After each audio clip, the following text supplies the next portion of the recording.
देखिए, कल जो हमारा राष्ट्रीय राजमार्ग जाम हुआ और उससे हजारों आदमियों को दिक्कत हुई, छोटे बच्चे, वृद्ध, बीमार सब संकट में पड़ गए।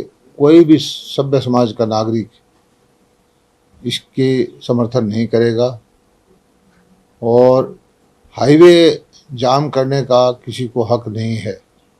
सरकार हाई कोर्ट में गई, ये विषय रखा और हाई कोर्ट माननीय ने पंजाब और हरियाणा हाई कोर्ट ने आदेश दिया कि हाईवे खुलवाया जाए। पुलिस प्रशासन ने काफ़ी समझाने बुझाने की कोशिश की, 1 घंटे तक उनको टाइम दिया और उसके बाद हाईवे को खुलवाया गया। जहाँ तक सूरजमुखी की खरीद का विषय है, पूरे उत्तर भारत में मेरी जानकारी के अनुसार कोई भी प्रदेश इसकी खरीद नहीं कर रहा था। हरियाणा अकेला प्रदेश है जो सूरजमुखी किसानों की सहायता के लिए तैयार रहता है और हरियाणा की 80 लाख एकड़ जमीन में कोई 50,000 एकड़ में तीसरी फसल के रूप में सूरजमुखी की किसान खेती करते हैं। ये सही है कि जो एमएसपी का भाव डिक्लेयर किया था उससे नीचे भाव था। इस बार सरसों का भी नीचे था, हमने सरसों की खरीद भी की। सूरजमुखी की खरीद का भी हमने हैफेड को आदेश दिया कि आप जो है खरीद शुरू करें कमर्शियल रेट पर और किसान को कोई दिक्कत ना आए, इसलिए हमने एडवांस में 1,000 रुपये प्रति क्विंटल का पैसा उनको डीबीटी से डालने का सरकार ने फैसला किया। ये एक किसान हितैषी फैसला था और सरकार की मंशा यही थी कि 15-20 दिन 25 दिन तक भाव को देखा जाए और जो भाव मेंटेन होगा उसके बारे में जो बाद में कि भावांतर का सही राशि क्या हो उसका सरकार निर्णय ले।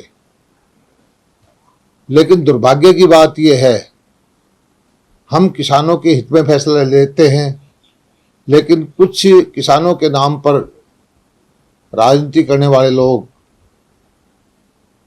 उनको ये चीज़ मंजूर नहीं है, उनको अपनी राजनीति करनी है। और ये वो लोग हैं जिनका कृषि से कोई लेना देना नहीं है, आड़त का काम करते हैं, राजनीतिक पार्टी बना करके चुनाव लड़ते हैं और इनको जरा भी चिंता नहीं है कि हरियाणा के नागरिकों को सड़क जाम करके कितने तकलीफ देते हैं। हाई कोर्ट के आदेश को भी नहीं मानते। तो इस ऐसे लोगों के पास सड़क खाली कराने के लिए हाई कोर्ट के आदेश का पालन करना प्रशासन की जिम्मेदारी थी। मैं तो किसान भाइयों से एक ही प्रार्थना करता हूं कि हरियाणा सरकार हमेशा किसानों के साथ है। हर वो फैसला जो किसान हित में होगा वो हम करते भी हैं और करें भी गए। हमारे से बेहतर किसान हितैषी फैसले कोई भी दूसरी प्रदेश सरकार नहीं करती। लेकिन कुछ राजनीति के मोहरे लोग हैं जो किसान के नाम पर अपनी रोटियां सेकना चाहते हैं। मैं किसान भाइयों से हाथ जोड़ के प्रार्थना करता हूं कि ऐसे लोगों से सावधान रहें। हरियाणा सरकार जो है किसानों के साथ है और किसान के साथ जो भी फैसला करना होगा, किसान के हित में जो भी फैसला करना होगा वो हम करते रहेंगे। सर, जब अदर स्टेट में कहीं इस तरीके से प्रदेश सरकार खरीद नहीं करती, आप खरीद करते हैं, आपने कहा कि आश्वासन दिया था कि अगर रेट ऊपर नीचे होगा तब भी आप लोग विचार कर लेंगे। आश्वासन के बावजूद क्यों इस तरीके से प्रेशराइज किया जाता है सरकार को? दूसरा, इस तरीके से हाईवे जाम किया, स्टेट हाईवे जाम किए, लोगों को भी सर परेशानी होती है, स्वाभाविक सी बात है इसमें। मैं यही तो कहना चाहता हूं कि कुछ लोग जो एक गिरोह के रूप में काम करते हैं, जब चाहें जहां चाहें सड़क को जाम करके आम नागरिक को कष्ट देते हैं। इन लोगों को कानून की परवाह नहीं है, इन लोगों को किसान के हित से कुछ लेना देना नहीं है, इन लोगों की राजनीतिक मंशा है।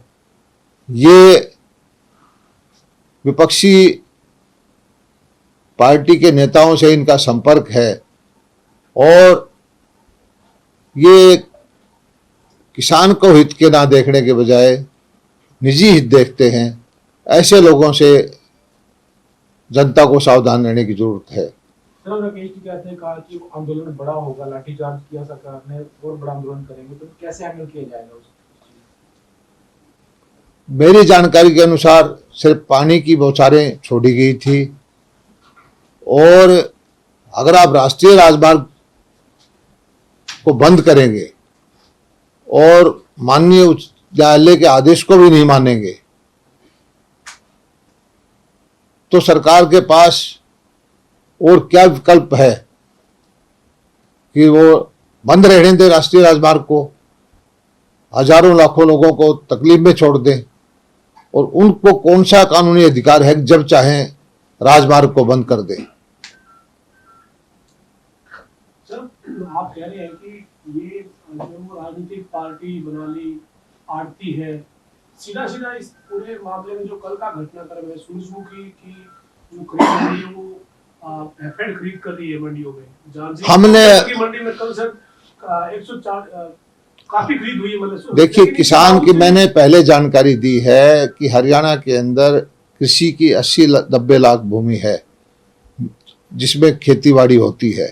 सूरजमुखी की खेती तीसरी फसल के रूप में लगभग 50,000 एकड़ के अंदर ये जमीन में फसल है और इन किसानों के हित में भी हमने कि भाव इनको अच्छा मिले, बाजार में भाव कम ना हो, हैफेड की खरीद का फैसला किया कि हैफेड हमारा कोऑपरेटिव ऑर्गेनाइजेशन है, वो बाजार भाव से खरीदे। 1000 रुपये हमने डीबीटी देने का फैसला किया कि कोई डिस्ट्रेस सेल ना करे, किसान के खाते में पैसा चले जाए। और बाद में हमने फैसला किया था कि महीना 15 दिन देख करके जो मार्केट का भाव और उसका एमएसपी का भाव है, उसका गैप है, वो हम भरपाई करने के लिए सरकार विचार कर रही थी। लेकिन इन लोगों को किसान हित से कोई लेना देना नहीं है।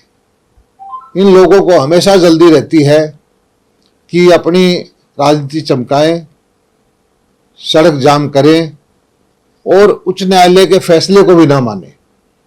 अब ऐसे लोग अब ये कह रहे हैं कि किसान के ऊपर लाठीचार्ज हुआ।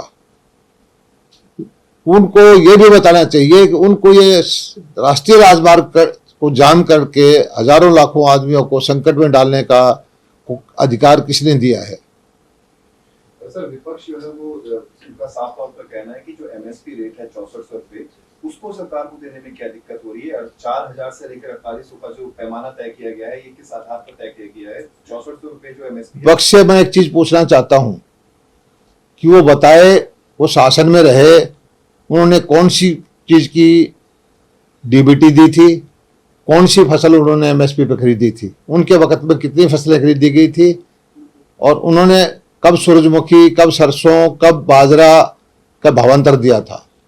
आज वो हमारे अंदर कमी निकालते हैं, उन्होंने कब खरीदी थी और आज उनकी जो सरकारें हैं उन प्रदेशों में कहाँ खरीदी जा रही है। सर, जिन किसानों को हिरासत में लिया गया था, कितने किसानों को जो है वो रिहा कर दिया गया है, क्या कुछ है उसकी? खैर, मैं कृषि मंत्री हूँ, मैं किसानों के हित को देखता हूँ, आम जनता के हित को देखता हूँ और इसके बारे में जो जानकारी है हमारे लोग जो लॉ इन्फोर्समेंट एजेंसीज हैं उनसे पता करके मैं आपको बताऊँ। सर, दीपेंद्र सिंह हुड्डा द्वारा प्रेस कॉन्फ्रेंस की गई है कि ये सरकार ना किसान की है, ना जवान की है, ना पहलवान की है, सिर्फ ये धनवान की है। ये दीपेंद्र सिंह हुड्डा को ये देखना चाहिए कि उन्होंने अपने वक्त में किसानों के हित में क्या किया था। किसानों को 2-2 रुपए के चेक देते थे, किसानों की करोड़ों रुपए की जमीन को डर एक्विजिशन का दिखा के एक्वायर कर लिया गया था और किसान हमेशा मारे फिरते थे। एमएसपी पर खरीदनी होती थी, हमारे वक्त में जितनी खरीद हुई है, जितना रिकॉर्ड टाइम के अंदर हमने बारिश का, ओले का पैसा दिया है, डीबीटी से हमने पैसा दिया है। पहले दीपेंद्र हुड्डा जी की पिताजी की सरकार में 3-3 साल तक मुआवजे का पैसा पटवारी बांटते भी नहीं थे।